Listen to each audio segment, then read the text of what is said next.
నమస్తే. ఆంధ్రప్రదేశ్లో ఉన్నది ఎన్డీఏ సర్కారు.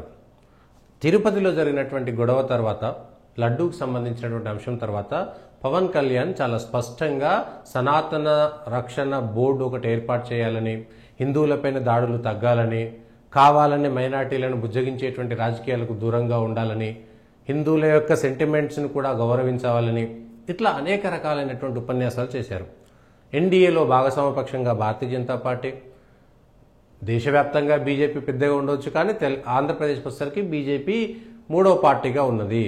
తెలుగుదేశం, జనసేన తర్వాత మూడో పార్టీగా బీజేపీ ఉన్నది. ఎమ్మెల్సీ ఎన్నికల్లో వామపక్షవాదులకి, వామపక్ష టీచర్ సంఘాలకి మద్దతు ఇచ్చినటువంటి జనసేన, తెలుగుదేశం పార్టీలను కాదని బీజేపీ అనుబంధ సంస్థలన్నీ కూడా సపరేట్గా ఎన్నికల్లో నిలబడ్డ విషయాన్ని కూడా మనం చూసాం. అట్లాంటిది ఆంధ్రప్రదేశ్లో పాస్టర్లకు గౌరవ వేతనాలకు 30 కోట్లు, ఇమాం మౌజంలకు 90 కోట్లు ఇట్లా ఇవ్వడం అనేటువంటి దాన్ని బడ్జెట్ కేటాయింపుల్లో పెంచడాన్ని ఏ విధంగా చూడాలి? ఇప్పటికే ఆంధ్రప్రదేశ్లో విపరీతమైనటువంటి మత మార్పిడి జరుగుతుంది. అధికారికంగా 10 మంది కూడా లేని, ఒక గ్రామంలో 10 మంది కూడా లేని క్రైస్తవులు 10 మంది కూడా లేని గ్రామంలో 10 రకాల చర్చిలు ఉంటున్నాయి. అంటే అధికారికంగా ఎవరు క్రైస్తవులు కాదు, కానీ 10 రకాల చర్చిలు ఉంటున్నాయి. అంటే ఒక్కొక్క చర్చికి 10 చర్చిలు ఉంటాయి, 10 మందికి 10 వాళ్ళు పాస్టర్లు ఉంటారు. వాళ్ళందరికీ గౌరవ వేతనాలు ఇస్తారు. ఎందుకు ఇస్తారు? అయితే దేవాలయాలకు ఇవ్వడం లేదా అంటున్నారు. దేవాదాయ శాఖ గవర్నమెంట్లో ఉన్నది. దేవాదాయ శాఖ గవర్నమెంట్లో ఉన్నది. దేవుళ్లకు సంబంధించినటువంటి డబ్బులు తప్ప ఇంకొకటి కాదు, గవర్నమెంట్ నుంచి. కానీ ఇక్కడ అట్లా కాదు. ఏ చర్చ్ కానీ, ఏ మసీద్ కానీ, లేకపోతే ఏ దర్గా కానీ, వీటికి సంబంధించిన ఏ ఒక్క రూపాయి కూడా ఇవాళ గవర్నమెంట్కి రాదు అధికారికంగా. కానీ డబ్బులను ఇస్తూ హిందువులను తిడుతున్నటువంటి వాళ్ళను, హిందువులను మతం మారుస్తున్నటువంటి వాళ్ళని ఇవాళ చంద్రబాబు సర్కారు ప్రోత్సహిస్తున్నదా? దానికి భారతీయ జనతా పార్టీ, జనసేన వంత పాడుతున్నదా? దీనికి ఈ రెండు పార్టీల యొక్క విధానం ఏమిటి? ఇవాళ తెలుగుదేశం పార్టీ హిందువులకు వ్యతిరేకమా, అనుకూలమా? పాస్టర్లకు, ఇమాములకు జీతాలు ఇవ్వడం అనేటువంటిది హిందువులకు అనుకూలమా, వ్యతిరేకమైనటువంటి విషయాన్ని కూడా రూఢిగా చెప్పాల్సినటువంటి అవసరం ఉన్నది. మైనార్టీలను సంరక్షించడం అంటే హిందువుల యొక్క ఇవాళ ప్రతి దేవాలయం, ఆంధ్రప్రదేశ్లో ఉన్నటువంటి ప్రతి దేవాలయం నుంచి వస్తున్నటువంటి ఆస్తులన్నిటినీ కూడా, వాటి నుంచి వస్తున్నటువంటి సంపద అంతా కూడా ఖజానాలో పడుతుంటే, ఆ ఖజానా నుంచి వచ్చినటువంటి డబ్బుల్ని వాళ్ళ పాస్టర్లకి, ఇమాంలకి, మౌజంలకి ఇస్తున్నారంటే మీరు పరోక్షంగా హిందువులను, హిందువు యొక్క ధర్మాన్ని క్షీణింపజేసే విధంగా తెలుగుదేశం పార్టీ చేస్తున్నట్టా కాదా? వాళ్ళ తెలుగుదేశం పార్టీలో ఉన్నటువంటి హిందువులు కానీ, ఆంధ్రప్రదేశ్లో ఉన్నటువంటి హిందువులు కానీ, ఏ కులం వాళ్ళైనా సరే ఒకసారి ఆలోచించాల్సినటువంటి అవసరం ఉన్నది. ఇప్పటికే ఆంధ్రప్రదేశ్లో ఏ ఒక్క దేవాలయం పక్కన కూడా, నిజానికి ఒక దేవాలయం ఉంటే దానికి ఒక చరిత్ర ఉంటే, వాస్తవం ఉంటే, ఆ దేవాలయానికి 1000, 2000, 3000, 4000 సంవత్సరాల చరిత్ర ఉంటే దాన్ని ఆనుకొని ఒక చర్చి కానీ, మసీదుని కానీ కడుతుంటే కళ్ళుండి కబోదిలాగా ప్రభుత్వాలు చూస్తూ ఉండుకుపోవాల్సి వస్తున్నది. ఇవాళ శ్రీశైలంలో పాతాళ గంగలో ఎన్నడూ లేనటువంటి విధంగా ఒక దర్గా వచ్చి వెలిసిపడ్డది.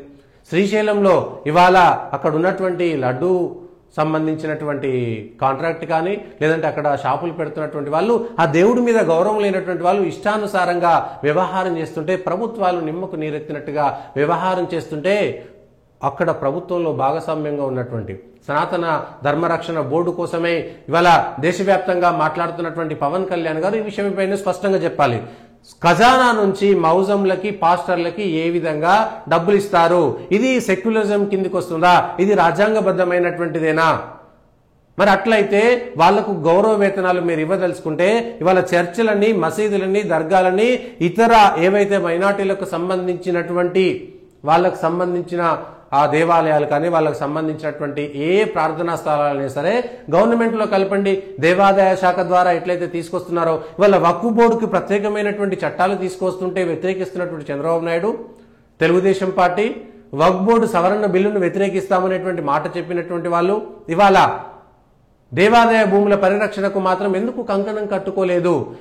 ఇవాళ వైఎస్ జగన్ మీదనో, వైఎస్ఆర్సీపీ మీదనో, లడ్డు అనేటువంటి పేరు మీద మీరు ఇవాళ అనేకమైనటువంటి అబండాలు వేశారు కదా. మీరు నిజమైనటువంటి నికాసైనటువంటి హిందువులు కదా, స్వాగతిస్తున్నాం. మరి ఇదేమిటి మీరు చేస్తున్నటువంటిది? ఇది రాజ్యాంగబద్ధమైనటువంటి సెక్యులర్ లౌకికవాదానికి నిదర్శనమో, లేకపోతే వాళ్ళకు మద్దతు ఇవ్వడమో కాదు. ఇది హిందువులకు జరుగుతున్నటువంటి అన్యాయం. ఇవాళ మూలం వేస్తున్నారు, బీజం వేస్తున్నారు. 1945లో స్వాతంత్రం వచ్చిన తర్వాత భారతదేశంలో హిందువుల అణచివేత కుట్రకి ఇంకా ఇంకా ఇంకా బలైపోతున్నటువంటి ప్రజాతంత్ర ప్రభుత్వాల పేరు మీద వచ్చినటువంటి వాళ్ళందరూ కూడా ఈ దేశంలో ఉన్నటువంటి హైందవ ధర్మాన్ని, సనాతన ధర్మాన్ని, భారతదేశం అంటేనే హైందవ ధర్మము, భారతీయ విధానము, భారతీయ జీవన విధానం అంటేనే హైందవ జీవన విధానము. మిగిలినటువంటి ఎందుకంటే వాళ్ళ జెరూసలేంకు వాళ్ళు పోతారు, మక్కాకు వీళ్ళు పోతారు, అంటే భారతదేశానికి వాళ్లకు వాళ్ళ సాంప్రదాయానికి సంబంధం లేదని చాలా బహిరంగంగా ఒప్పుకున్నట్టే. అయితే మైనార్టీలను గౌరవించాలా, ప్రేమించాలా వద్దా అనేటువంటిది పక్కన పెడితే ఆ మైనార్టీల వల్లే వాళ్ళ మెజారిటీ హిందువుల యొక్క మతం మారిపోతున్నటువంటి సందర్భాలని ఇవాళ ఎన్డీఏ పేరు మీద హిందువులకు రక్షణగా ఉంటామని గొప్పగా చెప్పుకుంటున్నటువంటి జనసేన, భారతీయ జనతా పార్టీలు భాగస్వామ్యంగా ఉన్నటువంటి ప్రభుత్వం ఇట్లాంటి విచ్చలవిడి ఖర్చులు చేస్తుంటే చూస్తూ ఉండిపోవడాన్ని ఏ విధంగా సమర్థించాలి? మీరు వాళ్ళతో కలిసి కలిసినప్పుడు ఓటేసినంత మాత్రాన ఇవన్నిటికీ మద్దతు ఉంటుందా? తెలుగుదేశం పార్టీ హిందువులకు అనుకూలమా, వ్యతిరేకమా? ఈ బడ్జెట్ లో మీరు పెట్టినటువంటి ఈ డబ్బులన్నిటిని కూడా హిందువులను హేళన చేయడం, హిందువులను తక్కువ చేయడము, హిందుత్వాన్ని తగ్గించడం అనేటువంటి విషయాలను స్పష్టంగా చెప్పదలుచుకున్నాను.